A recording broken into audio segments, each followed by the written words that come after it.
بتاؤ کہ کب یہ میرا شکریہ ادا کرے گا، کب میری احسان مانے گا.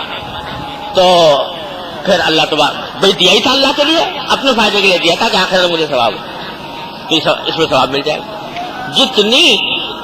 جتنے دوسرے کے ساتھ حسن سلوک کے جتنے اعمال ہیں ان سب کا یہ حال ہے. تو پہلی بات جو حدیث کا مطلب ہوا وہ یہ کہ اعمال، عبادت کے اعمال اس وقت تک موجب اجر و ثواب نہیں ہوتے جب تک کہ نیت اللہ کو راضی کرنے کے لیے. ایک مطلب تو یہ ہوا. دوسرا مطلب یہ ہے کہ اللہ تعالیٰ نے نیت کو ایک نسخہ کیمیا بنایا ہے جو مٹی کو سونا بنانے والی چیز ہے. یعنی جتنے مباح کام ہیں، حلال جائز کام، جتنے بھی مباح حلال اور جائز کام ہیں، ان سب مباح حلال اور جائز کاموں کا یہ ہے کہ اگر اس میں نیت اچھی کر لو تو وہ کام مباح تھا، اچھی نیت کرنے سے وہ ثواب کا کام بن جاتا ہے، وہ عبادت بن جاتی ہے، وہ عبادت بن جاتی ہے. یعنی جیسے مثلا کھانا ہے حلال ہے، حلال ہے، مباح ہے. مباح کا کیا مطلب ہوتا ہے کہ کرو تو ثواب نہیں، نہ ثواب ہے نہ گناہ ہے، جائز ہے. لیکن اگر کھانے میں نیت یہ کر لو کہ اس سے مجھے تقویت حاصل ہو، میرے نفس کا حق ادا ہو اور میں زیادہ طاقت حاصل کر کے اللہ کی دین کی خدمت کروں، عبادت میں قوت حاصل ہو، یہ کھانا عبادت بن، یہ جائز ہو گیا، یہ عبادت ہو گیا. سونا ہے جائز ہے، لیکن سوتے وقت نیت یہ کر لی کہ میں اس لیے کر رہا ہوں تاکہ پھر تازہ ہو کر اٹھوں اور میرے ذمہ جو فرائض ہیں ان کو صحیح طریقے سے بجا لاؤں، تو یہ عمل مباح تھا مگر ثواب کار عبادت کا کام بن گیا. یہ معنی ہے انما الاعمال بالنیات، کہ جتنے جائز کام ہیں وہ اچھی نیت سے عبادت بن جاتے ہیں اور اجر و ثواب کا ذریعہ بن جاتے ہیں. اور ہمارے حضرت والا حضرت ڈاکٹر صاحب قدس اللہ تعالیٰ سے اللہ تعالیٰ ان کے درجات بلند فرمایا کرتے تھے کہ صبح سے لے کر شام تک کی زندگی میں انسان کے جتنے کام ہوتے ہیں ان میں سے کوئی کام ایسا نہیں ہے جس کو اچھی نیت کر کے انسان عبادت نہ بنا سکے. صبح سے اٹھو، صبح کو اٹھے اور رات کو سوئے، اس وقت تک جتنے کام ہیں اگر نیت اچھی کر لو سب عبادت، سب دین کے کام. بظاہر دیکھنے میں دنیا کے کام ہو رہا ہے، حقیقت میں دین کے کام ہو. اور ہمارے حضرت اس کا طریقہ یہ بتایا کرتے تھے کہ جب صبح کو فجر کی نماز پڑھ لو تو فجر کی نماز پڑھنے کے بعد یہ ایک مرتبہ دل میں تحیہ کر لو اور اللہ تعالیٰ سے پیمان کر لو کہ یا اللہ اٹھ گیا ہوں اور اب زندگی کے کارزار میں داخل ہونے والا ہوں. میں اپنی طرف سے ارادہ کرتا ہوں، نیت کرتا ہوں کہ جو کام کروں گا آج کے دن اے اللہ آپ کو راضی کرنے کے لیے کروں گا. ملازمت پہ جاؤں گا تو بھی آپ کو راضی کرنے کے لیے کہ آپ نے حکم دیا کہ رزق حلال حاصل کرو، اور اپنے بیوی بچوں کے لیے کماؤ، اس لیے جاؤں گا. ملازمت پہ جو کام کروں گا وہ اس لیے کروں گا کہ آپ نے یہ فرمایا کہ جو کام اپنے ذمہ لیا اس کو اچھی طریقے سے انجام دو جانبداری کے ساتھ، اس لیے کروں گا. کھانا کھاؤں گا تو اس لیے کھاؤں گا کہ آپ نے حکم دیا کہ تمہارے نفس کا بھی تمہارے اوپر کچھ حق ہے. پانی پیوں گا اس لیے پیوں گا کہ نفس کروں گا. اور گھر میں آؤں گا اپنے گھر والوں سے بات چیت کروں گا، ان سے ہنسی مذاق کروں گا، وہ بھی اس لیے کروں گا کہ جناب رسول اللہ صلی اللہ علیہ وسلم گھر میں تشریف لاتے تو اپنے گھر والوں سے خندہ پیشانی سے پیش آیا کرتے، اس لیے کروں گا.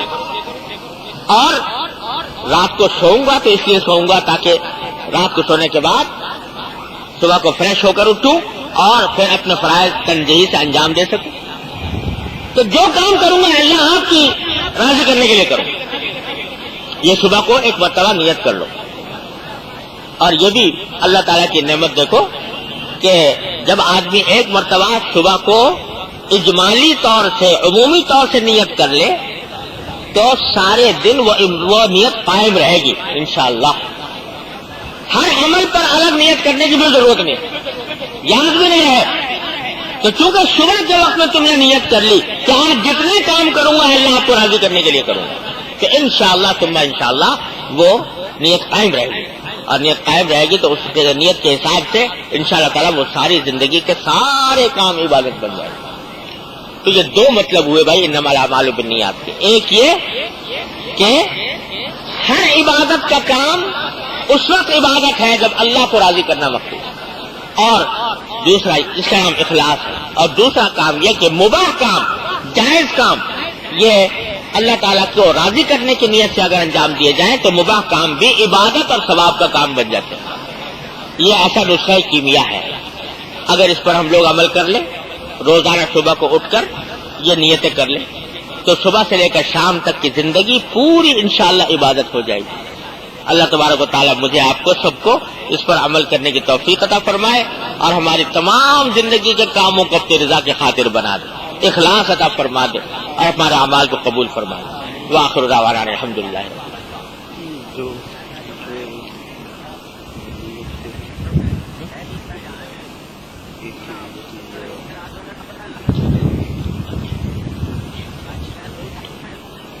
فتویٰ بیان کرنا ہے مناسب نہیں،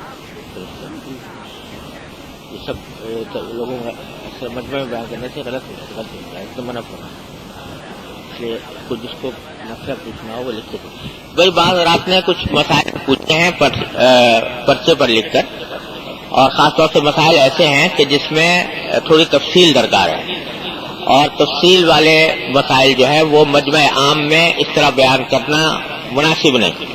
حضرت حکیم الامت مولانا تھانوی سے منع فرمایا، لہٰذا جن کو پوچھنا ہو وہ لکھ کر ہمارے پاس دارالعلوم میں بھیج دیں، انشاءاللہ تحریری جواب اس کا مل جائے گا۔ مولانا اکرام الحق صاحب تھانوی کی اہلیہ بیمار ہیں، ان کی صحت کے لیے دعا کی درخواست، اللہ تعالیٰ ان کو صحت و عافیت کاملہ عاجلہ مستمرہ عطا فرمائے۔ محمد انصار صاحب بھی بیمار ہیں، ان کے انہوں نے بھی صحت کی دعا کے لیے درخواست کی ہے، اور بھی متعدد حضرات نے مختلف مقاصد کے لیے پرچے بھیجے ہیں، تو ان سب کے لیے دعا کی درخواست ہے، اللہ تعالیٰ سب کے مقاصد کو پورا فرمائے، اللہ تعالیٰ سب کی حاجتوں کو جاننے والے ہیں، سب کی مرادوں سے واقف ہیں، اللہ تعالیٰ سب کی مرادیں پوری فرمائے اور حاجات رفع فرمائے۔ دعا فرما لے، اللہم صلی علی سیدنا مولانا محمد وعلی آل محمد کما صلیت علی ابراہیم وعلی آل ابراہیم انک حمید مجید۔ ربنا ظلمنا انفسنا وان لم تغفر لنا وترحمنا لنکونن من الخاسرین۔ ربنا آتنا فی الدنیا حسنۃ وفی الآخرۃ حسنۃ وقنا عذاب النار۔ یا ارحم الراحمین، اپنے فضل و کرم اپنے رحمت سے ہمارے تمام گناہوں کو معاف فرما۔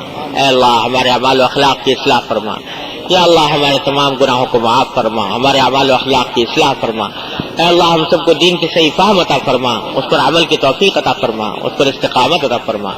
اے اللہ ہر طرح کے شر سے، فتنے سے، معصیتوں سے، گناہوں سے، منکرات سے ہمارے گھر والوں، متعلقین، احباب سب کی حفاظت فرما۔ اے اللہ ہمیں صراط مستقیم کی توفیق عطا فرما۔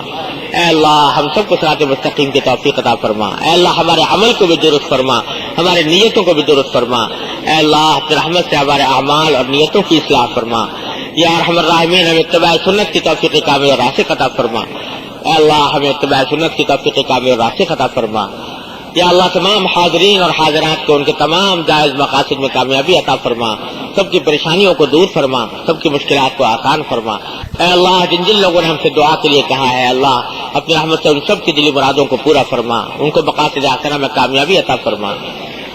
اللهم انا نسألك من خير ما سألك منه عبدك ونبيك محمد صلى الله عليه وسلم، ونعوذ بك من شر ما استعاذك منه عبدك ونبيك محمد صلى الله عليه وسلم۔ ربنا تقبل منا انك انت السميع العليم، وتب علينا انك انت التواب الرحيم، وصلى الله تعالى على خير خلقه محمد وآله وصحبه اجمعين، آمين برحمتك يا ارحم الراحمين۔ حضرت مولانا مفتی محمد تقی عثمانی صاحب دعوت برکاتہم بیان فرما رہے تھے۔ تیار کردہ پاک ریکارڈنگ، پہلی منزل کریم سینٹر صدر کراچی، فون نمبر 5678 123۔